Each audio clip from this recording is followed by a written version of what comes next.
Good morning friends. तो कैसे हैं आप लोग। तो सबसे पहले मैंने हिंदू भाई बहनों को जय श्री राम। और जैसा कि आप सबको पता है कि आज ईद है, तो मैं मुस्लिम भाई बहनों को ईद की बहुत बहुत शुभकामनाएं, ईद मुबारक हो। तो आज आपका भाई आपके लिए लेकर आया है बहुत ही इंटरेस्टिंग एंड अमेजिंग वीडियो अपने channel scientific and hacking world पे। तो आज हम बात करने वाले हैं एक रेफ्रिजरेटर के पार्ट्स, उसकी वर्किंग, उसमें आने वाले मिस्टेक्स को। रेफ्रिजरेटर को हम नॉर्मल लैंग्वेज में फ्रिज भी बोलते हैं। तो सबसे पहले क्या करेंगे, हम इसे एक प्रैक्टिकली एक ब्लैंक पेपर पे समझेंगे डायग्राम। उसके बाद में आपको मैं रेफ्रिजरेटर है उसके प्रैक्टिकल पार्ट्स भी बताऊंगा, उसकी वर्किंग भी बताऊंगा। तो साइंस वाले स्टूडेंट को पता होता है कि यार जब भी हम कोई साइंस से रिलेटेड, इलेक्ट्रिकल से रिलेटेड कोई प्रोजेक्ट करते हैं तो पहले उसके बारे में थ्योरेटिकल नॉलेज होनी चाहिए, थोड़ी बहुत वर्किंग के बारे में पता होनी चाहिए, तभी हम प्रैक्टिकल को अच्छे से कर पाते हैं, समझ में पाते हैं। उसमें जो इंटरेस्ट क्रिएट होता है वो उसी वजह से होता है। तो बिना टाइम वेस्ट किए शुरू करते हैं वीडियो।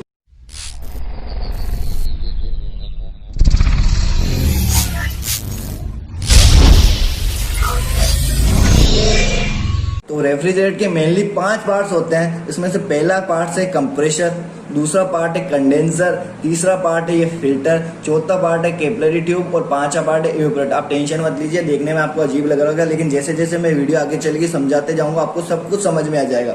तो सबसे पहले हम कंप्रेसर की बात करते हैं। कंप्रेसर में इसके क्या क्या पार्ट्स होते हैं। इसमें 3 लाइनें होती है। पहली लाइन होती है सक्शन लाइन, जो ये लाइन जा रही है उसे सक्शन लाइन बोलते हैं। दूसरी डिस्चार्ज लाइन, ये जो लाइन जा रही है उसे बोलते हैं डिस्चार्ज लाइन। तीसरी होती है चार्जिंग लाइन, इसका ये हमेशा बंद ही होती है। इसका कहाँ कब यूज होता है मैं आपको जब रेफ्रिजरेटर का प्रैक्टिकल लगेगा उसमें सब कुछ समझा दूंगा आपको। और ये पिस्टन होता है जो कि ऊपर नीचे रन करता है। और इसमें 3 पॉइंट होते हैं, आइए मैं दिखाता हूँ पास में। ये 3 पॉइंट होते हैं कॉमन, ये रनिंग का, स्टार्टिंग का। और हम सप्लाई देते हैं 2 से, नॉर्मल और फेज। 2 वायर से हम सप्लाई देते हैं। तो नॉर्मल को हम जोड़ते हैं कॉमन में, फेज को जोड़ते हैं रनिंग में। और तब ये स्टार्ट नहीं होता कंप्रेशन, फिर एक वायर और देना पड़ता है रनिंग से स्टार्टिंग के अंदर।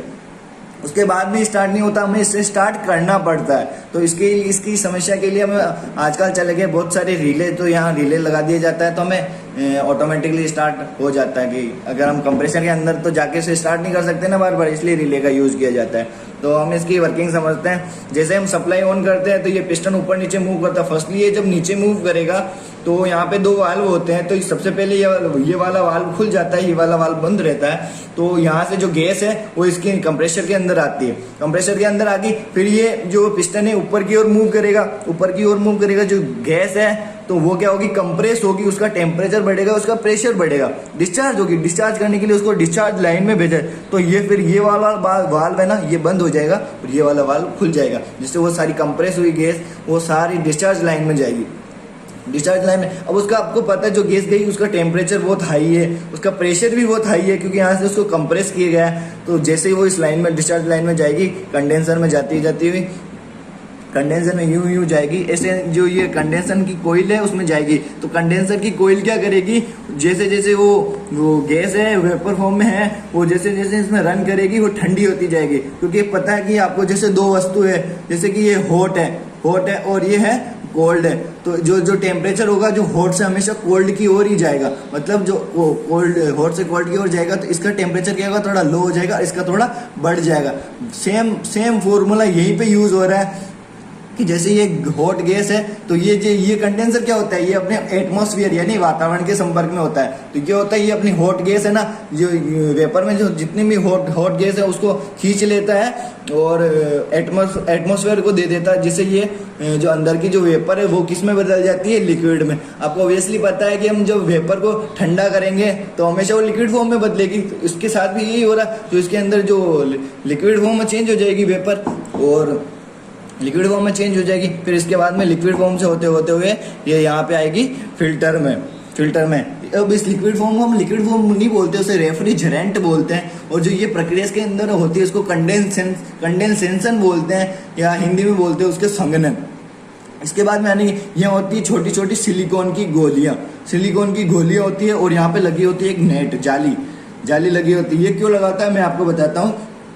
कि जब ये रेफ्रिजरेंट इसके अंदर आती है तो उसके अंदर कुछ नमी होती है, ठीक है, उसके अंदर क्या होती है, थोड़ी नमी होती है। तो उस नमी को सोख लेती है, ये सिलिकॉन की गोलियां। और उसके बाद में तो आपको मैं बता दूं, ये जो कंडेंसर कोयल लगी होती है ये हमेशा लोहे की बनी होती है या कॉपर की बनी होती है। कॉपर की ज़्यादातर महंगी आती है, तो ये ज़्यादातर लोहे की बनी होती है। तो आपको पता है जो वो लिक्विड फॉर्म जो आएगी, रेफ्रिजरेंट जो आएगी, उसके साथ में लोहे की है, तो कुछ जंग के पार्टिकल्स भी आ सकते हैं। अगर वो जंग के पार्टिकल्स यहाँ इसी कैपिलरी ट्यूब में गए तो ये ब्लॉक हो सकती है, इसलिए ये फिल्टर लगाया जाता है। उसके बाद में ये रेफ्रिजरेंट क्या करती है, यहाँ से इस कैपिलरी ट्यूब में आती है। इस कैपिलरी ट्यूब का काम क्या है कि जो प्रेशर है, जो टेम्परेचर तो ऑलरेडी कम हो चुका है, अब बचा प्रेशर, इतने प्रेशर के साथ इसमें इवेपोरेटर को नहीं भेज सकते उस गैस रेफ्रिजरेंट को।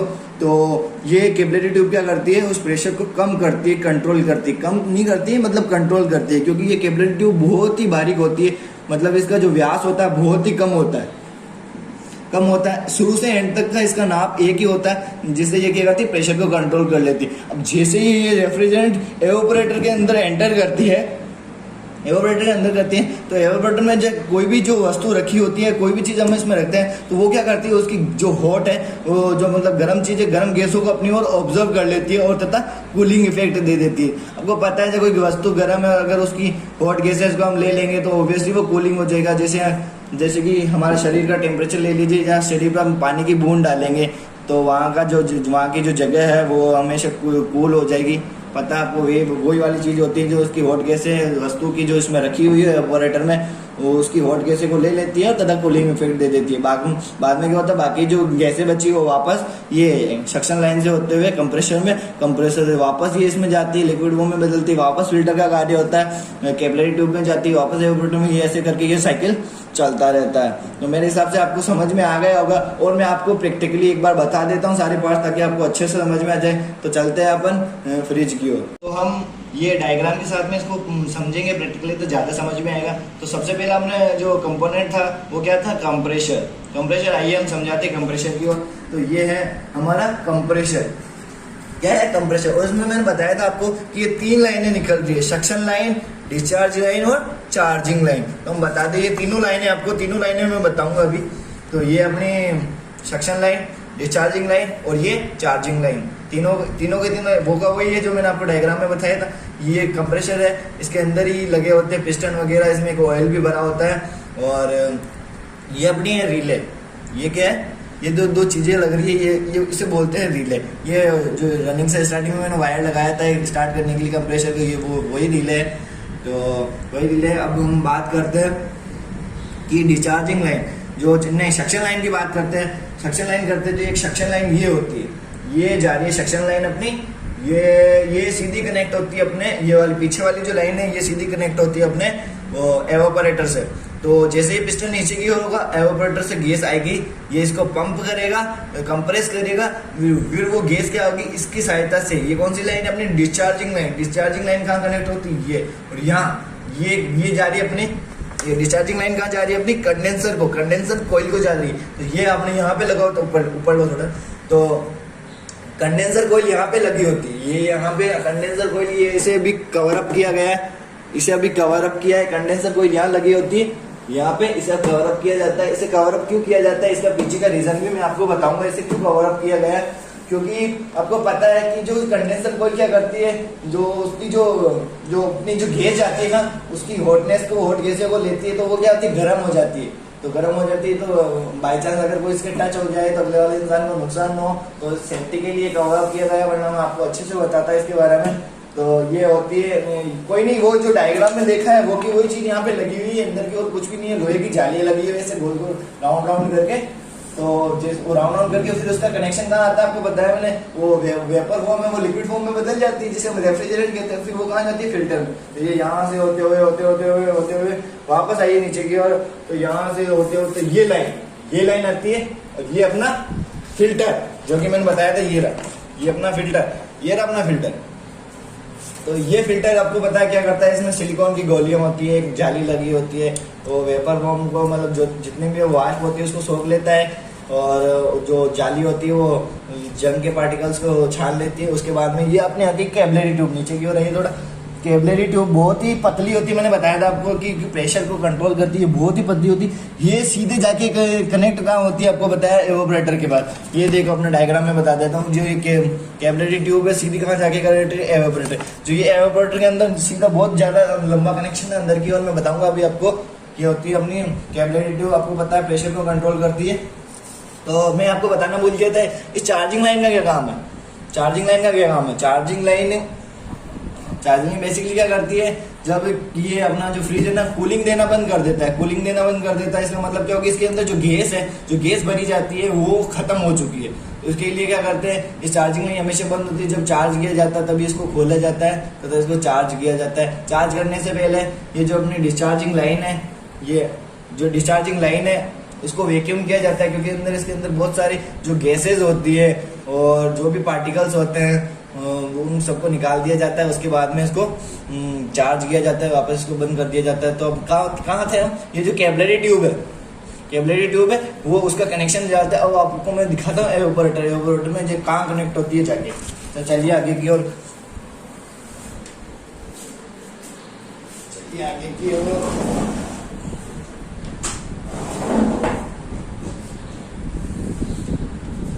तो ये है अपना एवोपरेटर, इसे बोलते हैं अपन एवोपरेटर, इसे बोलते हैं अपने एवोपरेटर। ये जो अपनी वो लाइन है वो भी दिखेगी नहीं, जो कैपिलरी ट्यूब आ रही है उसका अंदर कनेक्शन, अंदर की तरफ नीचे की तरफ कनेक्शन जो हमें दिखाई नहीं, अगर दिख पाती तो मैं आपको जरूर बताता।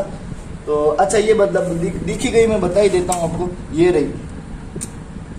रही कैपिलरी ट्यूब, दिख रही है आपको, कवर अप कर रखी है। ये कैपिलरी ट्यूब रही जो इसके साथ आगे कनेक्ट होती है।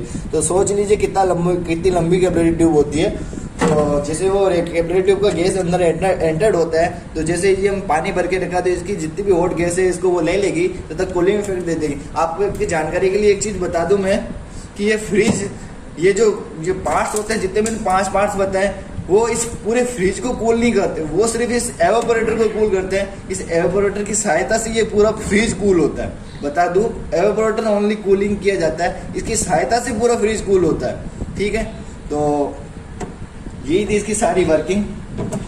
Thank you for watching my video, मिलते हैं अपन नेक्स्ट वीडियो में।